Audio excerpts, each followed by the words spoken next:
Welcome to the point-to-point link installation and configuration guide for TP-Link's outdoor CPEs.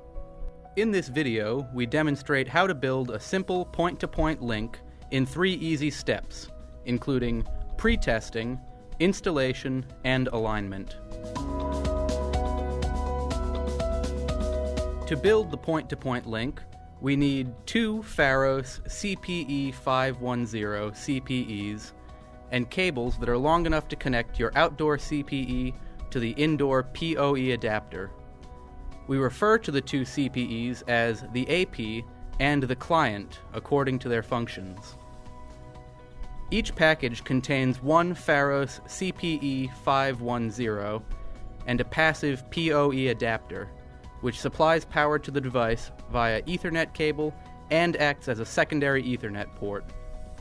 Pole mounting straps and a power cable are also included. Refer to the installation guide for more detailed information. Prior to installation, we recommend performing basic configurations at home to ensure that the 2 CPEs are able to connect. First, plug the power cable into the adapter's port. Then connect the CPE to the PoE adapter by plugging an Ethernet cable into the PoE port on the adapter and the CPE's LAN 0 port. Next, connect the CPE to a computer via the secondary Ethernet port on the PoE adapter. To begin the configuration, change the IP address of the computer.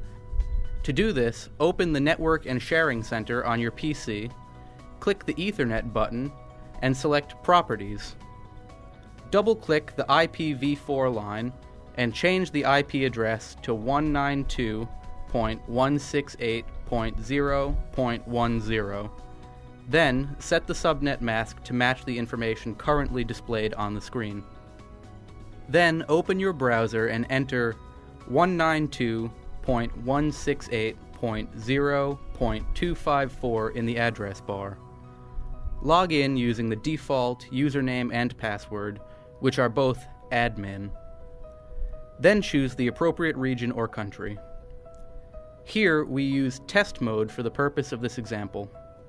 At this point, you can change the password to enhance the security of your device. Now click Quick Setup and choose AP mode. You can change the management IP address or continue using the default address. Here we change the SSID of this device to CPE 510_P2P for easy recognition.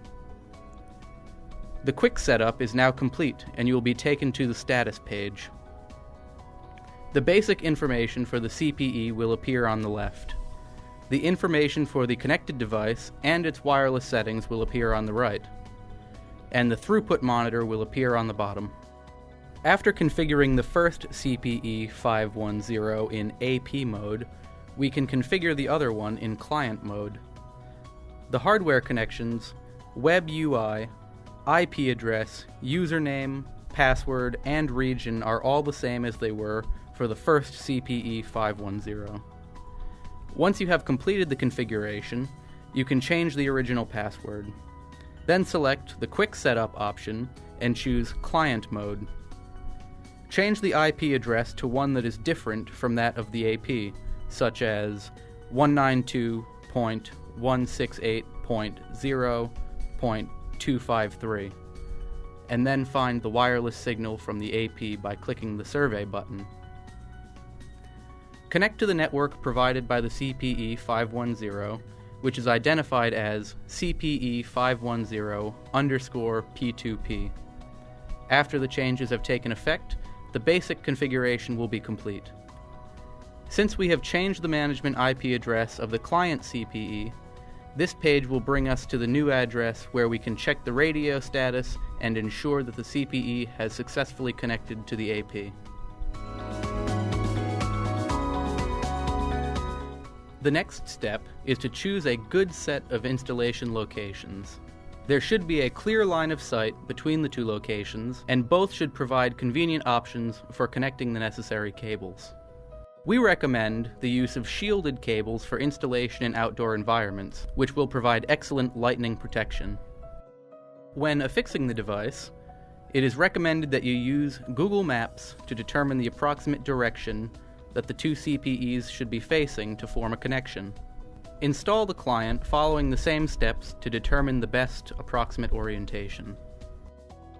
After installing the CPEs, try to connect the two devices. From the AP side, you should perform a spectrum analysis to find the most suitable channel. To do this, choose the Spectrum Analysis tool in the toolbar, select the 5730 to 5850 frequency range, which corresponds with band 4, and then click Start. This allows us to see the signal strength and environmental noise for each frequency in real time. It is normal for the signal strength to experience small fluctuations from moment to moment. You should notice that some channels are subject to less interference than others.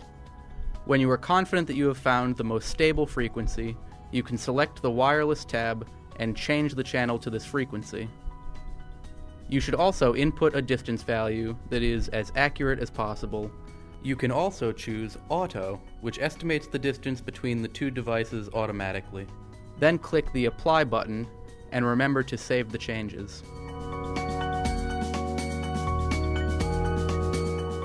Now you should confirm that the selected channel works by pinging the client from the AP side.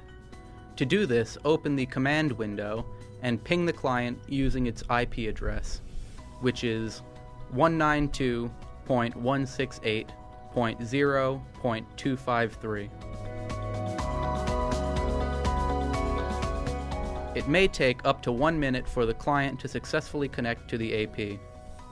Then check the status of the AP in the configuration page. In the monitor section, you will be able to view connected devices in the stations section.